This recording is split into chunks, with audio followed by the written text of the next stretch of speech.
Well, I am very glad to be here in Malta. I have had a fabulous week. I am thrilled to be on soil where there are no abortions.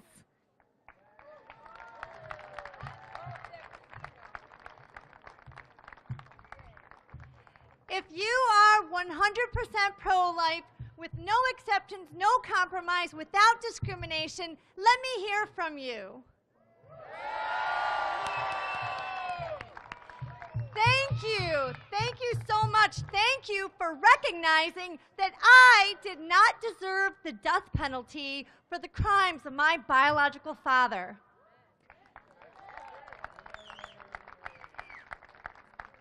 I appreciate people who have concern for rape victims. My mother was a rape victim. I have a global organization made up of hundreds of rape victims who became pregnant by rape. I appreciate that people are concerned for their well-being. But if you really care about rape victims, you should want to protect them from the rapist, from the abortion, and not the baby.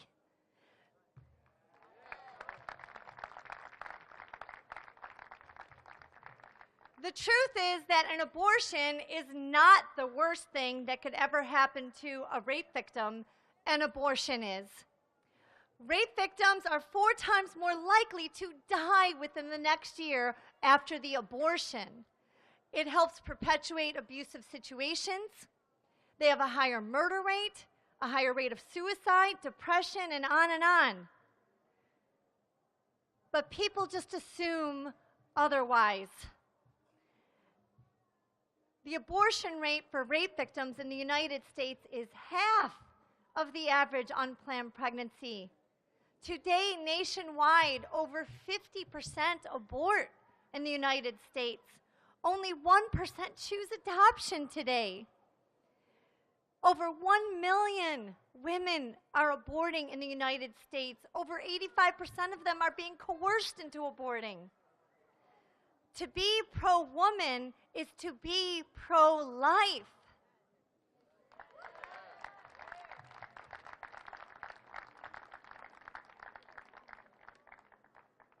Globally, women are losing our voices because around the globe it is primarily females who are being aborted. In some communities, the disparity is as much as 180 males born for every 100 females. We are losing our voices. This is a huge women's issue, and we need to speak up because when they can't find a spouse, then the problem with sex trafficking increases. And right now, this problem is confined to much of Asia, but we're seeing this disparity now in the United States. And every female around the globe is going to end up being at risk, whether you have abortion in your own nation or not, because they will come here to find a mate. We need to speak up, not just for Malta, but globally for this huge problem. When you get criticized by other nations, by some of the European Union nations, you need to remind them how backwards they are, that they're not concerned.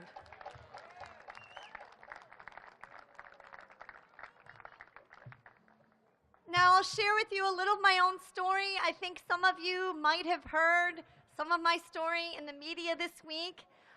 I just want to thank the media for being so kind to me. I do speak worldwide, and oftentimes the media can be very harsh. And I appreciate the fact that all of the news reports I've seen, the media in Malta has properly referred to me as being the child of a rape victim and did not stoop so low to call me the child of a rapist like many news outlets do around the globe. And so I am very grateful that I have been treated with kindness.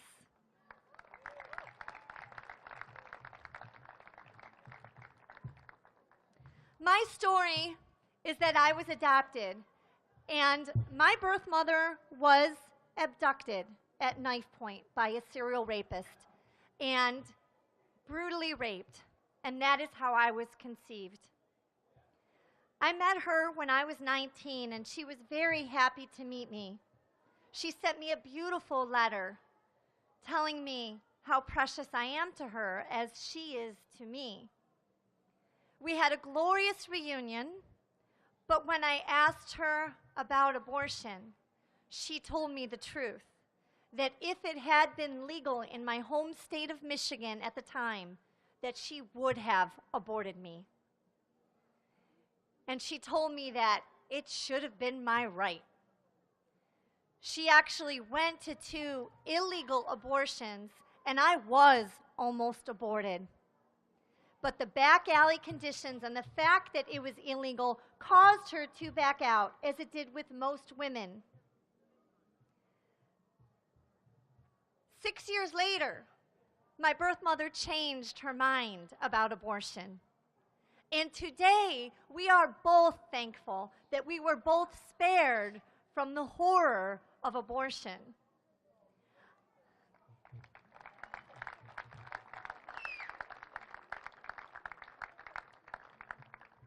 And on my birthday, just about 2.5 years ago, my birth mother called to wish me happy birthday and to tell me that my grandmother had died on my birthday. I was born on her wedding anniversary, and she died on my birthday. And we had a long heart-to-heart. We reminisced. Both of us had been together to visit my grandmother just a couple of weeks before, and my grandmother hadn't been looking up and had not been smiling, but not only did I get her to smile, but I got her to laugh because I sang to her. And if you heard me sing, you would laugh too. So see? You know, it's true. God gave me the gift of voice for speaking only. Even my children will tell me this truth. So we had this long heart-to-heart, and when we were about to hang up the phone, my birth mother suddenly stopped me, and she called out, "Rebecca, Rebecca, I just want to say, I'm so glad I had you." Like, oh, that was the best birthday gift ever.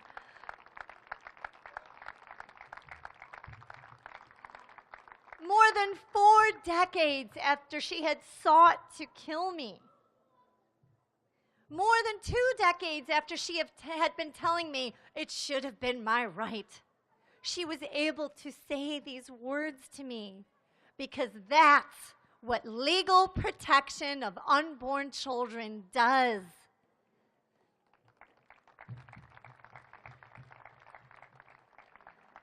In my organization, Save the One, as I said, it's a global organization. We have over 400 who are like me, conceived in rape or incest, mothers who became pregnant by rape, who are raising their children whom they love, or birth mothers who became pregnant by rape, women who miscarried after rape, who nobody else understands where they're not happy about the miscarriage, but they tell them, no, this is the only good thing that came out of something awful. So many rape victims vow to never tell another soul about the rape, and they never get the healing and counseling that they're able to get because they keep the secret inside of them. And it is the baby who gives them hope, the baby who has them able to tell other people what has happened to them. Many rape victims don't engage in self-care after being raped, but again, the baby gives them a reason to begin caring for themselves again. But then in our organization, we also have many women who are post-abortive after being raped, and they deeply regret aborting. And they will tell you that the abortion was worse than the rape, that it was another extremely violent intrusion into their body after having already been traumatized. And they were no longer dealing just with what was done to them, but what they now knew that they did to their own baby.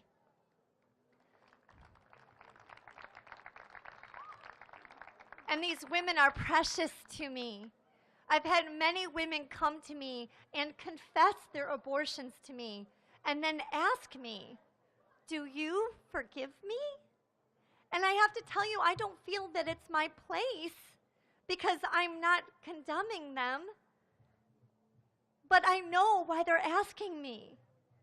Because I share the hope that I have to be forgiven, how I've been forgiven in my life.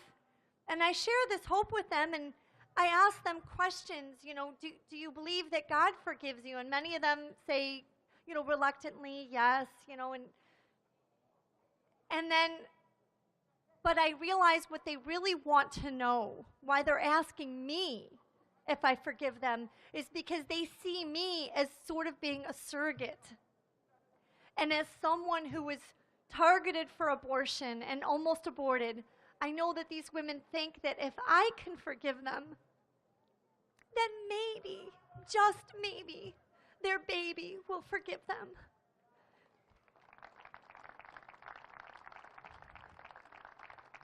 Because this is what they really want to know. And I wish that people could be filming those moments so they could see the pain of these women who will never have the same opportunity that my mother had to be able to say, I'm so glad I had you. Or like Norma McCorvey, who is Jane Roe from Roe versus Wade. That's the Supreme Court United States case that legalized abortion across the U.S. She was the woman who had sought an abortion in that case. She worked in an abortion clinic for years. She was a pro-choice activist for years. And she changed her mind about abortion. Well, how nice that she can do that and still have the opportunity to enjoy a relationship with her daughter from that case. You see, by the time her case reached the United States Supreme Court, she had already given birth and placed her daughter for adoption. Well, what about the millions of women since? Again, over 1 million a year in the United States, for whom changing their mind is the very painful realization that they will never have this opportunity here on earth. Norma McCorvey, Jane Roe from Roe versus Wade, tried to get her case overturned.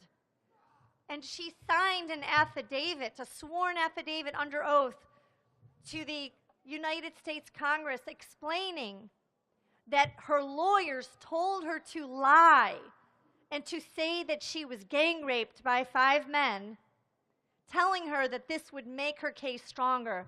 But the truth is that she was never raped.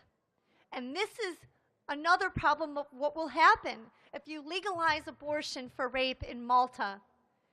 They will simply have women say they were raped, and all of a sudden, the incident of rape is going to escalate in Malta. Because I can tell you, I debated somebody from Amnesty International 2 weeks ago when I was in Northern Ireland on the radio in Belfast, and this woman from Amnesty International said that she thinks that women should just be able to say that they're raped. No standard, of course not so much as a trial, but absolutely no standards whatsoever. Just go to an abortion clinic, say the word rape, and you get an abortion. And she thinks it's a joke. She thinks it's a game.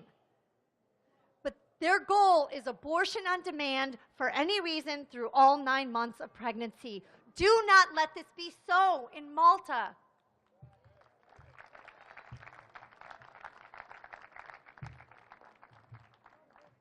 I explain to people that when you identify yourself as being pro-choice, or when you make that exception for rape, that what that really translates into is you being able to stand before me, look me in the eyes, and say to me, I think that your mother should have been able to abort you.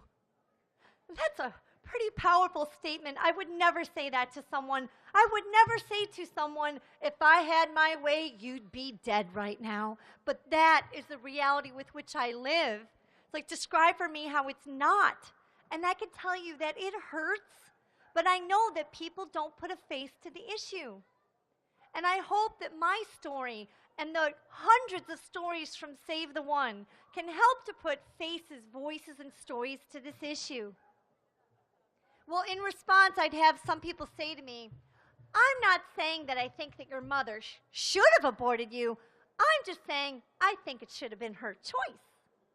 And I understand that, but her choice was to abort me. Oh, You don't really know that. No, I do know that. How can you really know something like that? Because she told me. Well, maybe she might not have, but she said she would have. And it's like, wait a second, this thing you say you believe in, why all of a sudden standing here are you so uncomfortable that you have to create this fiction in your mind that maybe she might not have in order to try to absolve yourself of any sense of responsibility?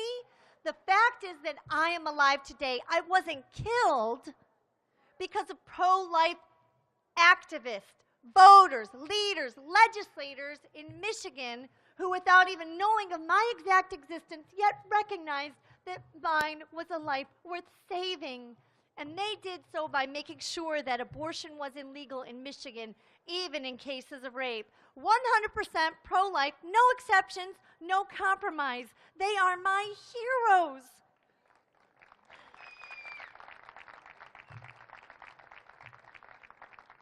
And that is who Malta has been. That is who you are. You are heroes. If your mothers chose life for you, how nice for you. Mine didn't. Some of us are in need of heroes, and that is exactly what you're doing when you not only come out to an event like this, but when you support the work of Life Network Foundation of Malta, and when you vote pro-life.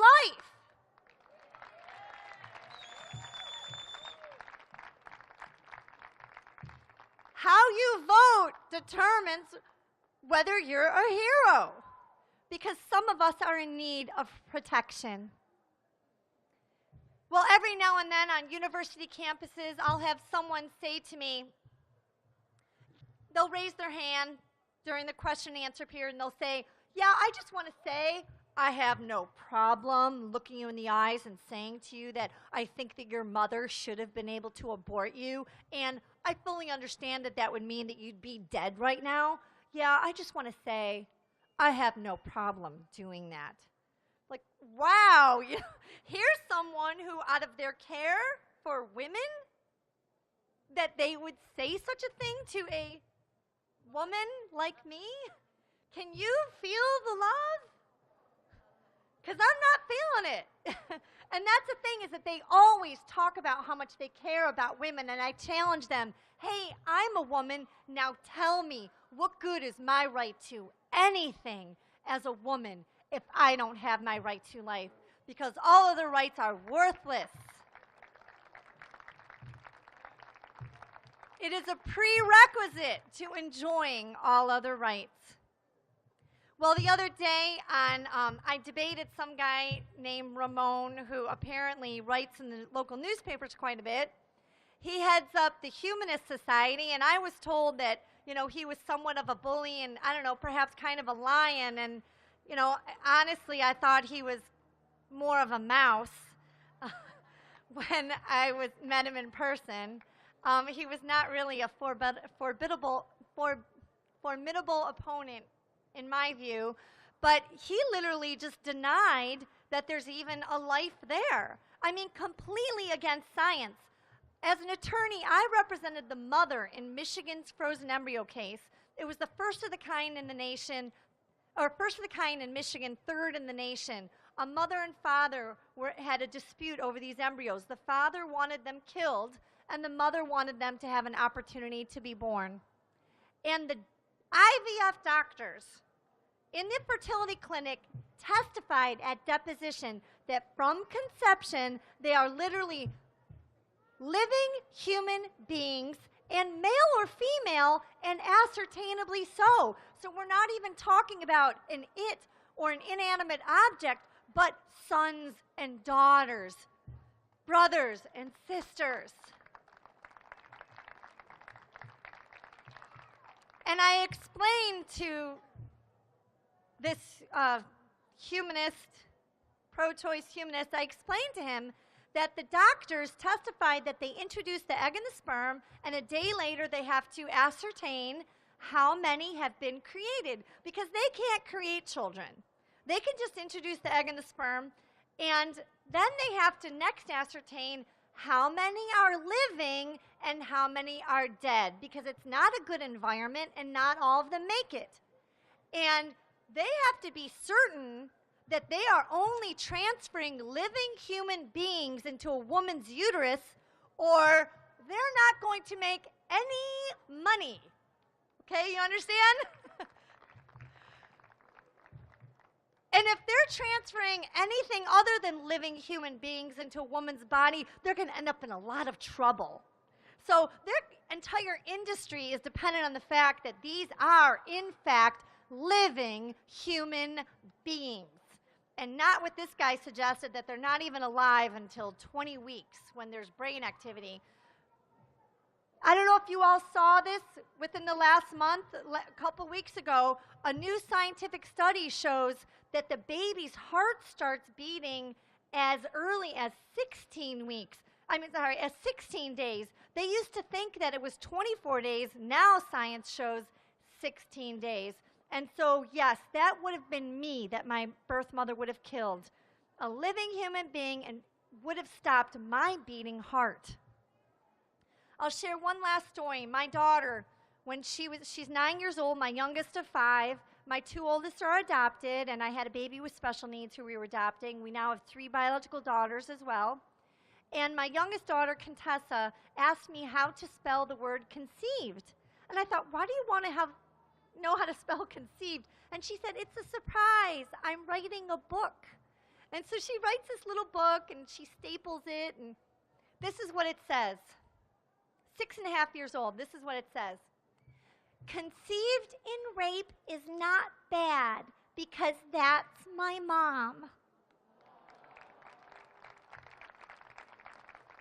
And then she goes on to write, rape is bad and abortion is bad because they both hurt people.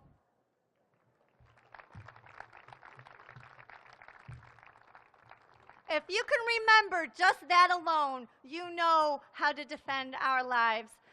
Now, I have one last thing I would like to do here.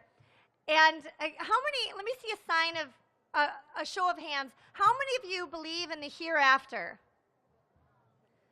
Okay, well now I'm going to tell you what I'm here after. I volunteered my time to come out here, 10 days away from my family. And I asked Miriam to bring me out when I met her a couple of years ago because I knew the battle that you're facing here in Malta. Life Network Foundations raised the funds to pay for my airfare. Someone put me up in a host home. And I've had a phenomenal time here. But they need your support. They need volunteers who can help grow this organization. They need people who can help with the website. They need people who are good at social media, Twitter, Facebook, creating memes, whatever your talents are. I ask that you would please come over to the table, sign up the volunteer sheet, tell them what your gifts are. We really need full mobilization because this battle is coming fast. And this organization is just starting to grow. And we need everybody participating. And then the other thing is that they need financial support because they'll be able to do so much more to fight this battle if they can have more support. There's going to be people who are in the crowd who have canisters where you can make a donation, but you can also come up to this table. When you sign up to volunteer, you can also make a donation. And I ask that you would be generous. And again, that's another opportunity to be a hero. Thank you so much.